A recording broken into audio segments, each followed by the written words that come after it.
you better be televised. Okay.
I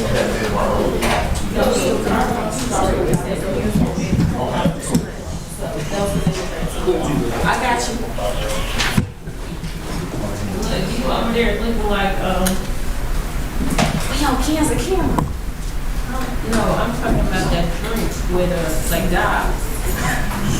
These dogs are like, you walking now, man. Dogs. He's talking about bouncing off the walls like dogs. Sorry. Sorry. Okay.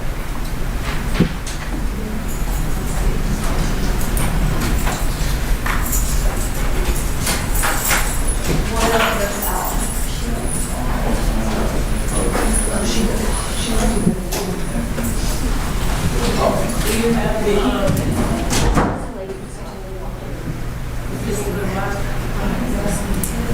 Let's see what she says. you have Mr. Alonzo?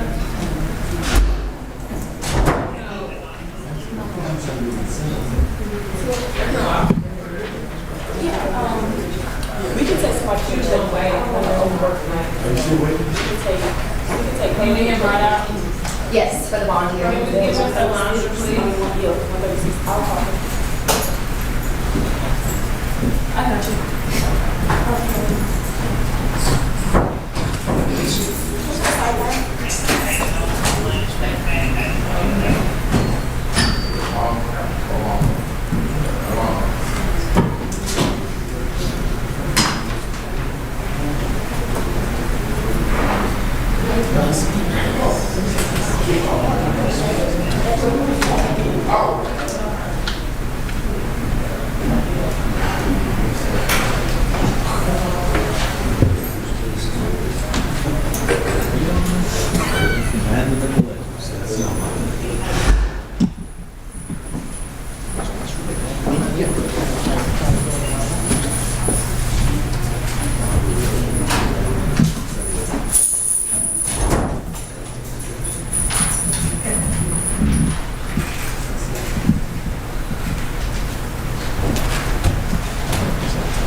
But some of them, they used to have the right court. Because that's not correct.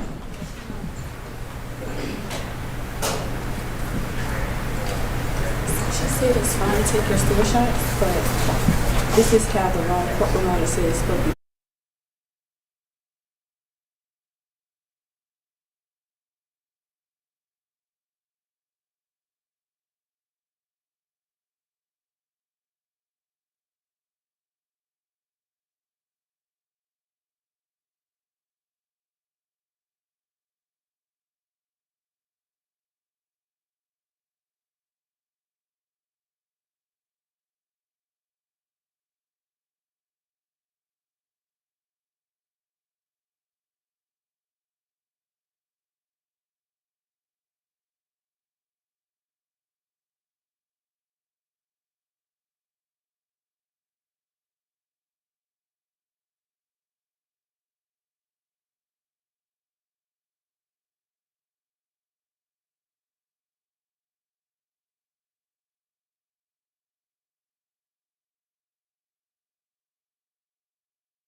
Your preliminary hearing, and you have signed this waiver of preliminary hearing form, is that correct, sir? Yes, ma'am. All right, and so you would like to be heard on bond, and just for the record, just note that there were 1, 2, 3, 4 charges added on, Helen?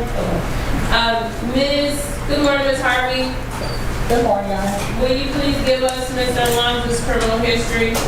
Yes, Your Honor. He has one prior arrest and no convictions. Nothing further. All right. Thank you. Attorney Gibson? Yes, Judge. Mr. Alonzo is 19 years old, born and raised here in Atlanta. He has a good address at 2630 Westchester Drive, where he lives with his mom, dad, 2 brothers, a nephew, and an uncle. And his grandmother and mom his grandmother lives there as well. His grandmother and mom are here today to support him. He went to Skyview High School. He had 5 credits left to graduate. He is going to work toward completing high school, getting his GED. He works at the airport. He's been a curbside agent for parking there for over a year and a half.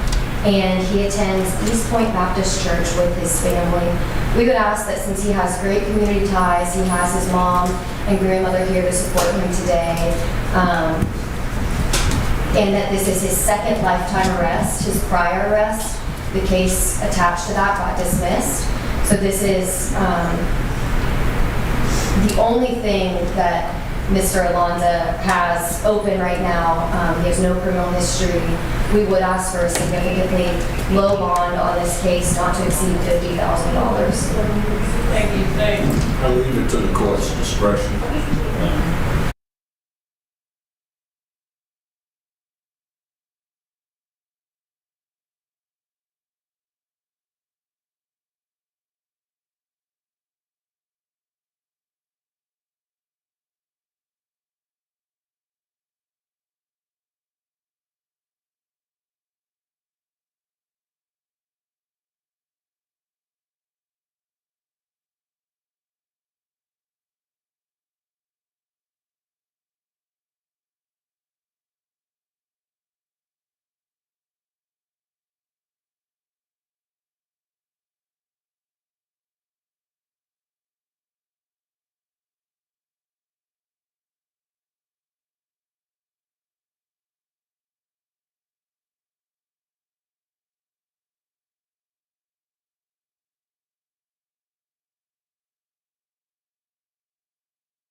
Does that fact?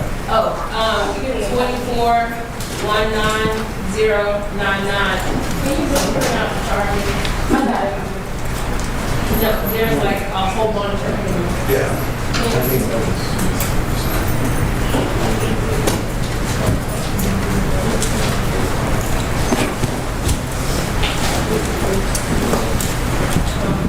We just do it attachment. No one's right.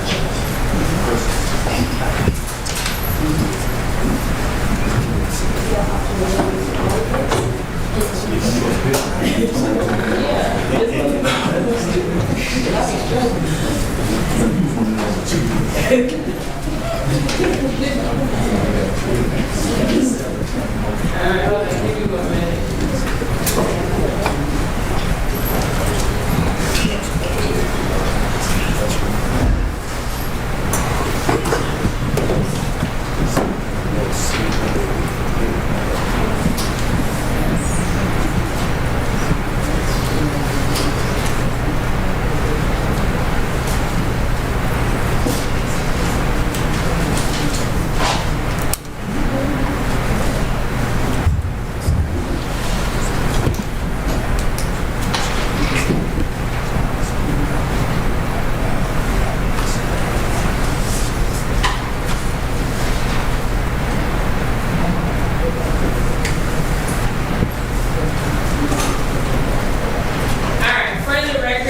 Is position number 5, which is 24 PI 008076, J. Berger. Good morning, Mr. Berger.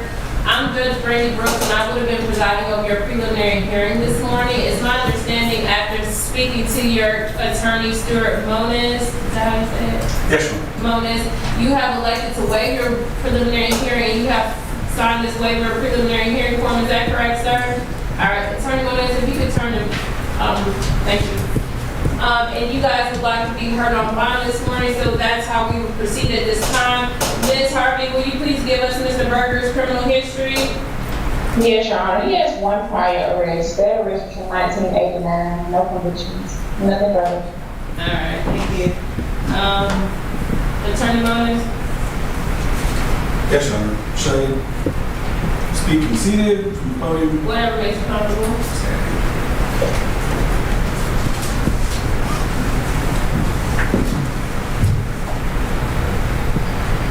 Your Honor, Dr. Berger is 70 years old.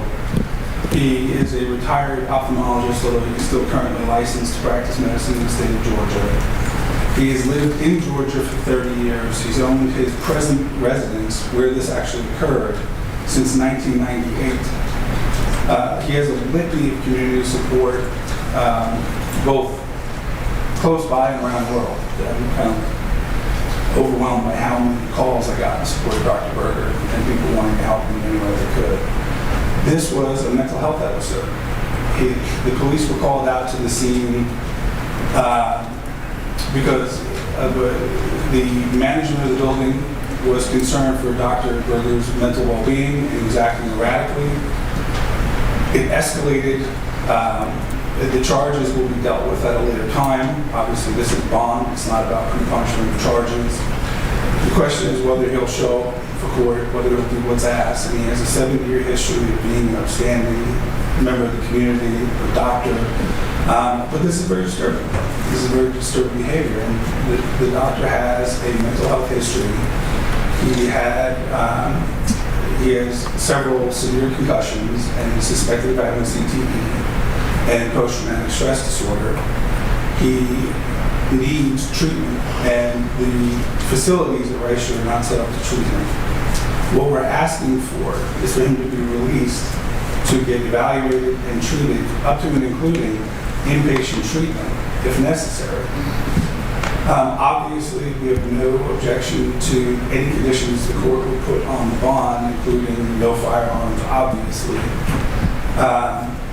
And any kind of supervision or monitoring, the court would feel comfortable having Dr. Berger undergo. I have numerous witnesses who are here that I'd be happy to present to the court, or I'd be happy to proffer in my place what they would say. What's the court's preference? I'm the one. I have many, but I would call 2. But I can also proffer you. That's fine, if you just like proper. There is one letter I'd like to read from a longtime friend and pastor, who's actually the father of one of the witnesses that I would call Mickey Miller. This is from Reverend Jesse Hughes. To whom it may concern, I am writing to you as a close friend of Dr. J. Berger, whom I have known for 30 years. He wanted to be here today, but he had an illness, and being the Thanksgiving weekend, he could not make it. Or Thanksgiving week, he could not make it because of his illness. Over the years, I have witnessed Jay consistently demonstrate character of integrity, kindness, and selflessness. I am honored to provide my insight into the qualities that make him an extraordinary individual and valued member of our community. Jay has always been a source of wisdom and support for those around him, intelligent and knowledgeable. He has a remarkable ability to find solutions and offer guidance when it is most needed. As a mentor and a helper, he is eager to lend a hand to anyone in need, often going above and beyond what is expected. These qualities reflect his deep commitment to the well-being of others. In our community, Jay is widely respected and admired. A member of the Church of God of the Union Assembly, Inc., Newnan, Georgia. He carries himself with humility and compassion. He is not just a participant, but an active force in fostering the spirit of unity and service within the congregation. His dedication to help others speaks to his strong moral foundation and desire to make a positive difference in the lives of others. Personally, I consider Jay like a son. His pure-hearted nature, dedication, and willingness to help others have deeply touched my life and the lives of many of our community. I firmly believe in his ability to learn from challenges and continue contributing positively to those around him. I respectfully ask that you take this letter into consideration as you assess Dr. J. S. Berger's character. I hope my words provide insight into the truly remarkable individual he is and the potential he holds to grow and give back. Please do not hesitate to reach out to me if you require any further information or additional details. Thank you for your time and attention. Sincerely, Jesse W. Hughes, Senior Pastor, and his address and phone numbers included. Your Honor, this is indicative of everyone I've spoken to about Dr. Berger, including ex-girlfriends and people who typically have every reason in the world to not speak well of him. This is an aberration in an otherwise exemplary life. And I ask the court not to let him languish in Rice Street, let him get out, get evaluated. We have a doctor set up to evaluate him, but it's difficult. He's, getting the access to his finances to retain the doctor, getting access to his resources is nearly impossible when you're in jail. And I ask the court to provide a reasonable bond and give conditions such as even an ankle monitor if the court requires it. But no firearms, get evaluated by a mental health professional within 10 days and be agreeable to any treatment that's recommended by the professional.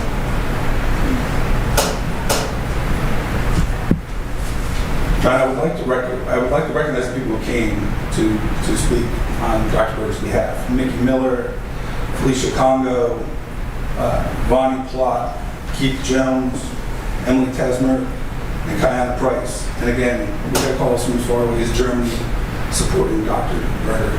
And he really has an impressive group of friends that were willing to speak and do anything for him and support him in any way. And everyone, to a person, has stated if he needs anything, a place to stay, ride to court, support in any way.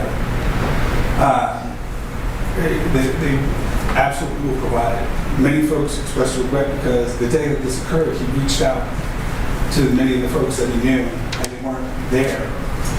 And actually, many of the folks feel like they could have made a difference if they had been there to feel those calls. Because Dr. Berger was clearly in distress. It's clear from the warrants. This is very serious. But it's also completely against his character. One doesn't go 70 years and then all of a sudden break bad. This is a mental health episode. It requires a mental health solution. The answer to the charges we'll find out later. But again, that's not what bond is about. He will show up for court, he will fight the charges, and he will participate in his mental health treatment. So I would ask the court to set a reasonable bond and allow him to be treated and address the cause of the situation. State. Counsel says that this is an aberration. It is not. It was a crime spree. It started when the defendant pointed a handgun at an employee of the place where he resided. From there, it escalated into a shootout with the police. And when I say shootout, he was shooting down the hallway, he was shooting through walls, and a bullet fragment struck an officer in his face and shoulder. It escalated further to the defendant barricading himself in his residence and pointing his firearm at the street and shooting down at the street.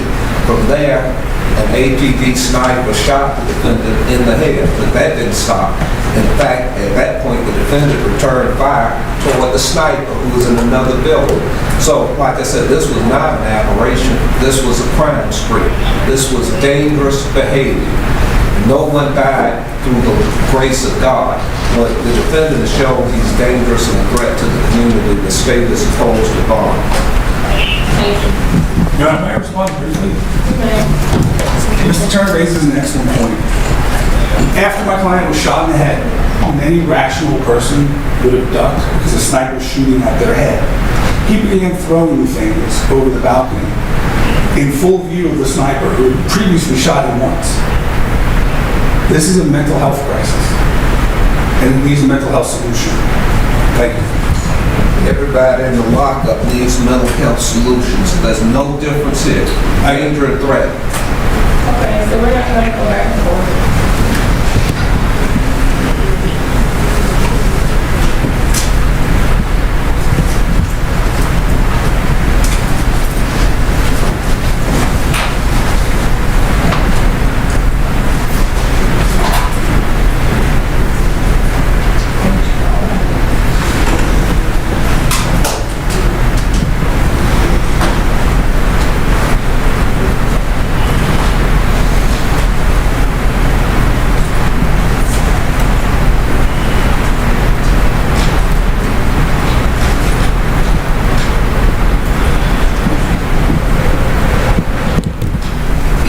On count one, the aggravated assault would be $10,000 bond. On count two, same type of aggravated assault, $10,000 bond. Count three, $10,000. Count four, $10,000. Count five, possession of firearm during $5,000. Count six, 6, the willful obstruction of a law enforcement officer. It'll be $5,000. On the aggravated assault, it'll be $25,000. On the aggravated assault, it'll be $5,000. On the other, no, I'm sorry, 10,000. On next count of aggravated assault, $10,000.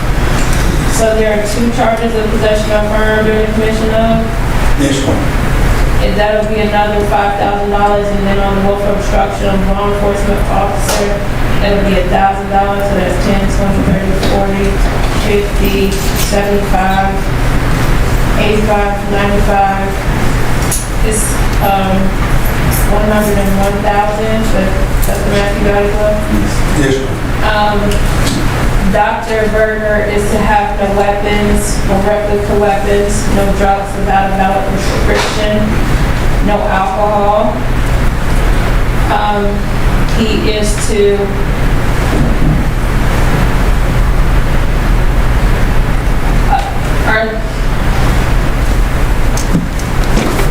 each of the complaining witnesses, well, the law enforcement officer, who is the complaining witness that is he going to be, so let me start with this question.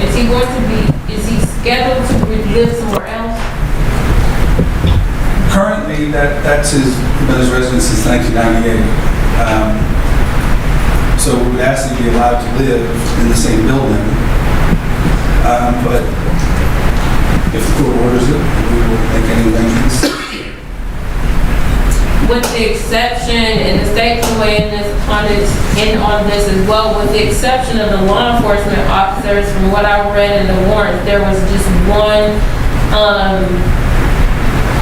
complaining witness who he's charged with aggravated assault against and pointing the firearm. Is that correct? That's correct. And does that person works at the building? Yes. Counsel stated that he was agreeable to residential treatment. He shouldn't be out on the street. He shouldn't be in that apartment. He should be under strict supervision someplace. Again, we're totally opposed to that. I understand that, and I get your argument, but it also has to be coupled with the counterbalance to that is, Dr. Berger doesn't have any criminal history dates, but he has one arrest from 1989, and When you shoot up the police, that's a different 2004. story. I understand what you're saying, Dr. Turner. He also has a bond that balances that out as well. He is to stay away from the incident location. He can return one time with law enforcement to gather whatever belongings he needs to gather. And no contact with the complaining witnesses outside the law enforcement capacity. He is to wear an ankle monitor.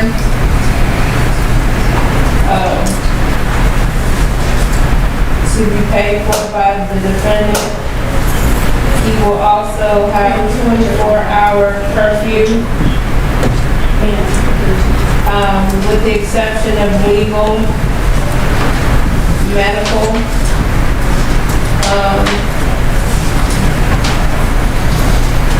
with the exception of legal and medical, he is to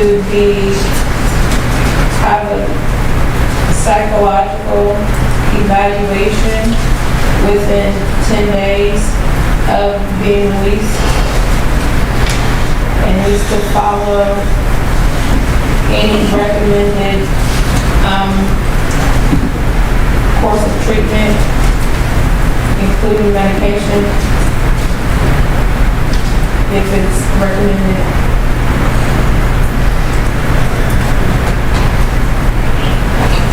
I do understand the state does oppose it, but based on what the restrictions the court has put in place, are there any other restrictions that the state would like to be imposed? None other than the Fulton County Jail. Thank you. That'll be the order of the court, and Dr. Berger and Attorney Gomez can be excused at this time. May I ask for one modification, Your Honor? What is my In addition to the exceptions for legal and medical, may he also have the ability to go to church once a week? Where does he attend church? It's in Newton. It's the Church of God of the Union Assembly in Newton.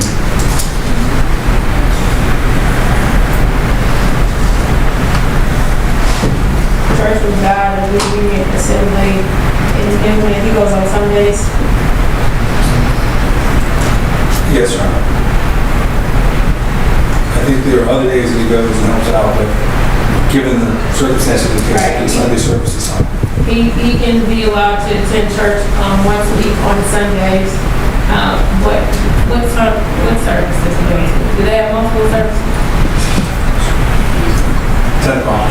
He can attend church service at 10 o'clock on Sundays, and then he has to return back to, he will continue to be on the 24-hour curfew. And that will be the order of the court. You're welcome to be excused at this time. Thank you. Yes. You said position number 4.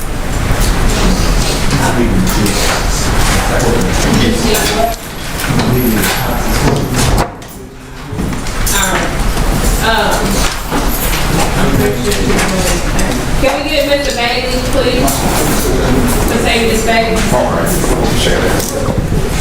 And then after Bailey, it'd be Chapman.